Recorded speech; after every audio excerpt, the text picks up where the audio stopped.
Bismillahirrahmanirrahim. Assalamualaikum warahmatullahi wabarakatuh. Welcome again in this semester. Before I explain about the subject, I'm going to introduce myself first. My name Gemi Nastiti Sakir. I'm a new lecturer in English Education Department since 2019.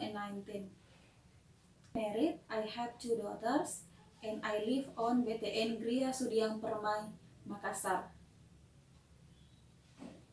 In this semester, I teach profesi keguruan.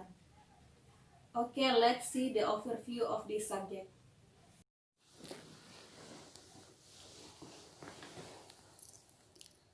Mata kuliah profesi keguruan diampuh oleh 2 dosen, yaitu Bapak Profesor Dr. H. Haryanto MPD dan saya sendiri Dr. Haji Gemi Nastiti Sakir SPD MPD. Mata kuliah profesi keguruan ini berbobot 3 SKS, artinya 3 jam pelajaran, yaitu 3 kali 50 menit. Mata kuliah ini dilaksanakan pada semester 3, adapun jadwal untuk semester ganjil tahun ini, yaitu kelas A, Kamis, jam ke-4 sampai jam ke-6, kemudian kelas B, hari Kamis jam pertama sampai jam ke-3, kemudian kelas C hari Rabu jam ke-7 sampai jam 9, dan kelas D hari Rabu jam ke-3 sampai jam ke-5.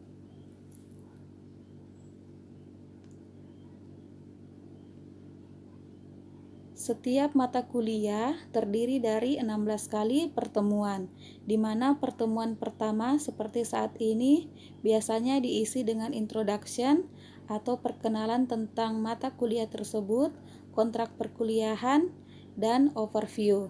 Kemudian pertemuan ke-8 atau pertengahan dari perkuliahan diadakan ujian tengah semester atau mid-test.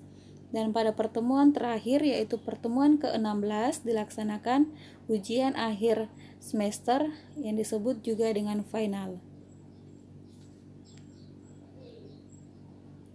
Adapun mata kuliah prasyarat dari mata kuliah profesi keguruan ini adalah yang pertama, mata kuliah pengantar pendidikan, di mana mata kuliah ini didapatkan di semester 1.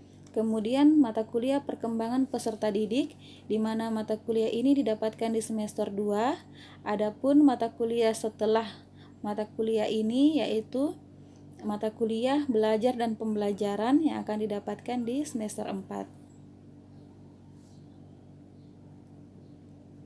Capaian pembelajaran mata kuliah profesi keguruan ini antara lain mata kuliah profesi keguruan dirancang dengan tujuan mahasiswa akan memahami 1. Tugas pokok, fungsi, dan hak guru. 2. 4 jenis kompetensi yang diperlukan guru. 3. Kebijakan baru tentang guru.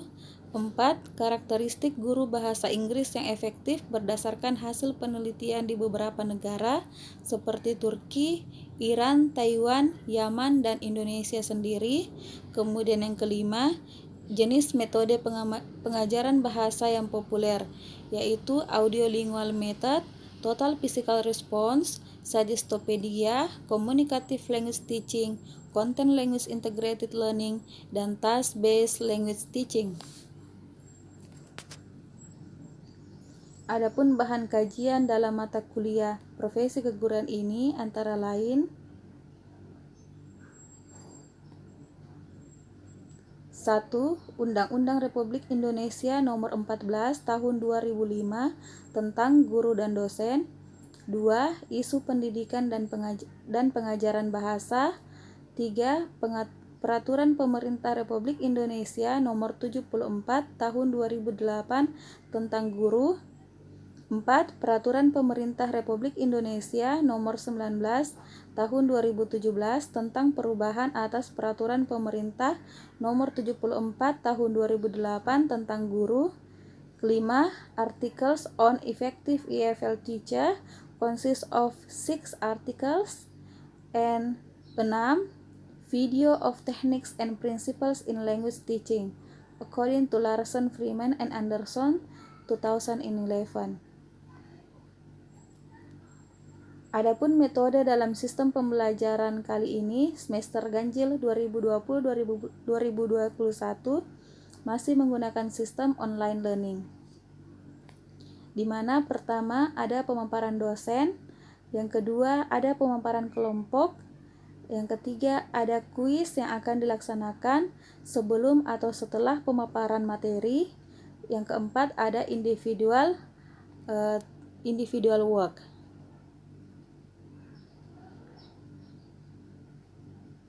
Adapun pemaparan kelompok nanti sifatnya online. Adik-adik akan dibagi dalam beberapa kelompok dalam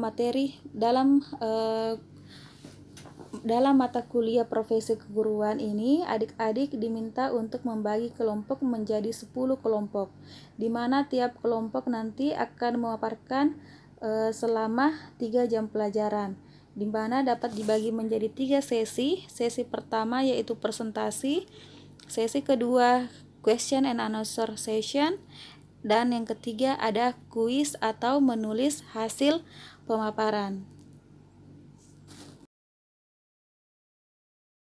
Adapun bahan kajian yang bersumber dari non-artikel seperti yang disebutkan sebelumnya ada 4, yaitu Undang-Undang tentang Guru dan Dosen, Isu Pendidikan dan Pengajaran Bahasa, Peraturan Pemerintah Republik Indonesia Nomor 74 Tahun 2008, dan Peraturan Pemerintah Republik Indonesia Nomor 19 Tahun 2017.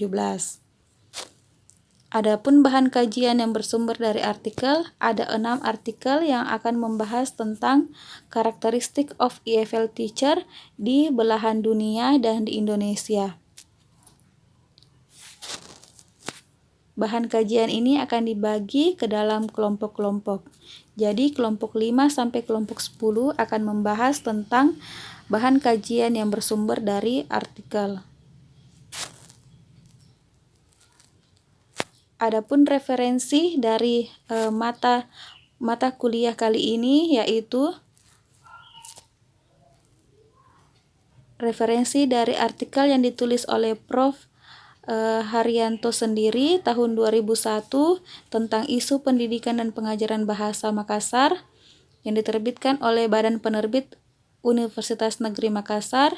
Yang kedua, Undang-Undang Republik Indonesia Nomor 14 Tahun 2005 tentang Guru dan Dosen, Peraturan Pemerintah Republik Indonesia Nomor 74 Tahun 2008 tentang Guru, Peraturan Pemerintah Republik Indonesia Nomor 19 Tahun 2017 tentang perubahan atas Peraturan Pemerintah Nomor 74 Tahun 2008 tentang Guru, dan Articles on Effective EFL Teachers and Video of Techniques and Principles in Language Teaching according to Larson and Freeman Anderson 2011.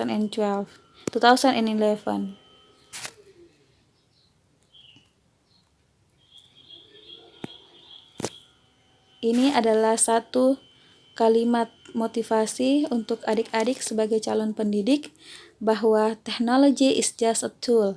In terms of getting the kids working together and motivating them, the teacher is the most important.